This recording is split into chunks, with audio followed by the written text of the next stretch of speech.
السلام عليكم، صحة رمضانكم وصحة فطوركم. اليوم أنا جيت وجبت لكم معايا وصفة جديدة اللي ممكن بزاف منكم ديجا يعرفوا. هذه هي وصفة الكريب مرحين، ولكن اليوم إن شاء الله غادي نشوفوها على بركة الله. إذا أول حاجة نبدا بها هي خليط تاع الكريب. في ان بول تاعي نخلط الحليب اللي يكون أكيد بنفس درجة حرارة المطبخ، ونضيف له حبة تاع البيض. ما تنسوش باللي جميع المقادير غادي تكون مكتوبة كاع في صندوق الوصف بلي ديتاي، معناتها الناس اللي ما يقدروش يتبعوا ديروا بوز شوفوا المقادير وعاودوا لي. المهم راني نخلط الحليب، البيض، الزيت، أعشاب عطرية والملح، وأكيد ما ننسوش فلفل كحل، ونخلط كاع المقادير مع بعضها من بعض حتى يتجانسوا لي مليح مليح. ما عندهمش أعشاب عطرية قدو ترومبلاسوهم زعترة ولا نعناع يابس ولا أي حاجة كيما هكا. موراها نبدا نضيف الفرينة اللي هي الدقيق الأبيض تدريجيا، ودائما راني نحاول أنني نخلط مليح مليح مليح باش الخليط تاعي ما ينزلش لي حبيبات من العرق. إذا كما كنت تشوفوا حتى لين نتحصل على خليط اللي يكون شوية تقيل، ماشي تقيل بزاف وماشي خفيف بزاف، ونخليه يرتاح، نغطي عليه ونخليه يستعد أقل من مدة نصف ساعة. موراها نفوتوا لتحضير الحشو، واللي أكيد الحشو يبقى اختياري، ولكن اليوم أنا غنوري لكم طريقتي.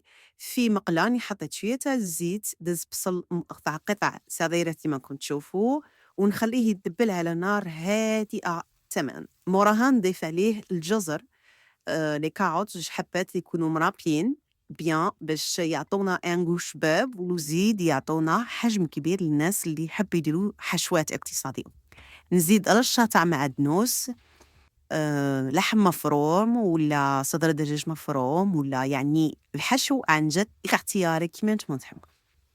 أنا هنا زدت رايس، زدت طماطيس اللي تكون تاني قطع، ملح، فلفل أسود وفلفل أحمر، ملعقة صغيرة تاع جلجلان، وملعقة صغيرة أيضًا أعشاب عبرية، وما ننسوش شوية تاع الصوص باربيكيو في حالة توفر، إذا ما توفرتش معليش. نخلط كاع المقادير مع بعضها من بعض، ونغطي عليهم ونخليهم يستووا على نار هادئة باش الحشو تاعي ما ينحرقش.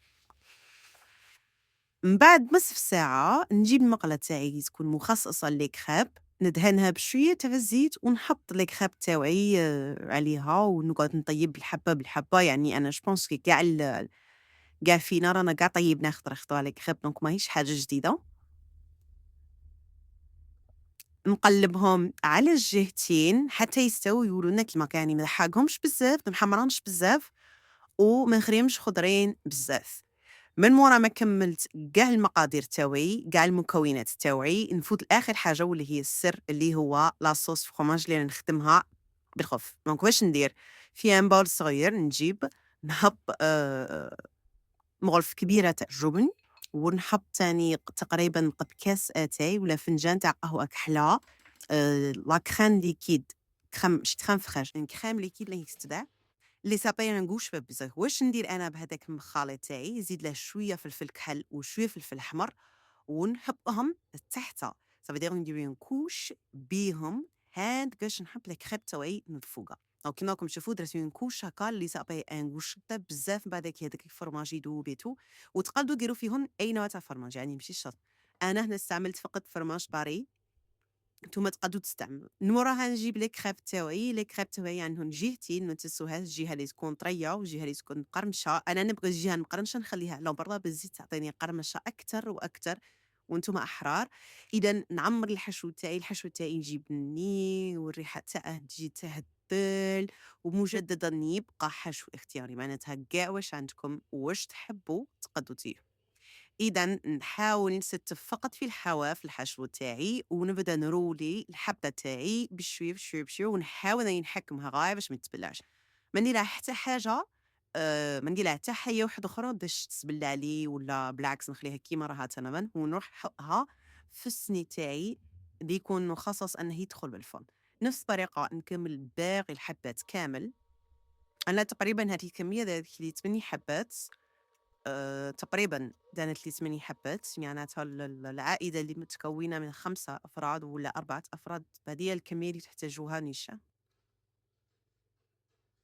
نزيد في الحبّة تاوعي تاع لي كريب حبّة، مرحبا، مرحبا، الحبّة التالية نبقات اللي قسمتها on 2 parties باسكو الغالب ما كريتليش أصلًا باش ندلع بيها الجيت، واللي بقى لي من هاذيك لاصوص فروماج اللي خدمتها كبيرة وريتكم كيفاش نخدمها، نغطيها من فوق باش تزيد تعطيني ان goût كتر وتعطيني لي كريب تاوعي ما يجوش يابسين، إنما يجو طريين، يجو بنان بزاف، بزاف، بزاف، ونزيد أكيد الفرماج غابي يعني هذه خطوة اختيارية اللي ما يبغيش يديرها قد ما يديرهاش مي نضمن لكم أنها تعطيكم مشكل بزاف وندخل كل شيء إلى فرن يكون مسخن من قبل على درجة حرارة 190 على الأقل لمدة نصف ساعة.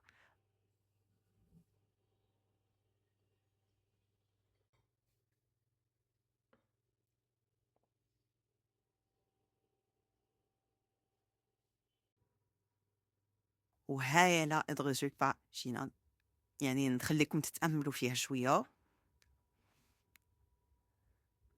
على بالي تشهي وتجي بنينة وهذيك لاصوص فخوماج اللي خدمناها مع بعض تطلق بالكم من تحت واحد لوغو مام الحشو اللي خدمناه حشو مجيش ناشف باسكو درنا فيه طوماطيس درنا فيه مايس معناتها هو تاني يطلق وراكم تسمعوا صوت القرمشة صوت القرمشة هو اللي يخليكم تعرفوا بلي حاجة ناجحة بزاف أنا قلت لكم فقط كمعة صغيرة باش تشوفوا الرغيف تاع فينا كيفاش يجي شباب وكيفاش يجوا بنان يجوا مغمرين يجوا ان غو فريمون زعما ياكلوا ما يحسبوش كاع بلي هادو دي كريب يحسبوا بلي حاجه واحده اخرى نتمنى تكون عجبتكم الوصفه ما تنسوش تبارطاجوها مع اصحابكم تخلوا لي دي كومونتير تشتركوا في القناه والى اللقاء في فيديو جديد سلام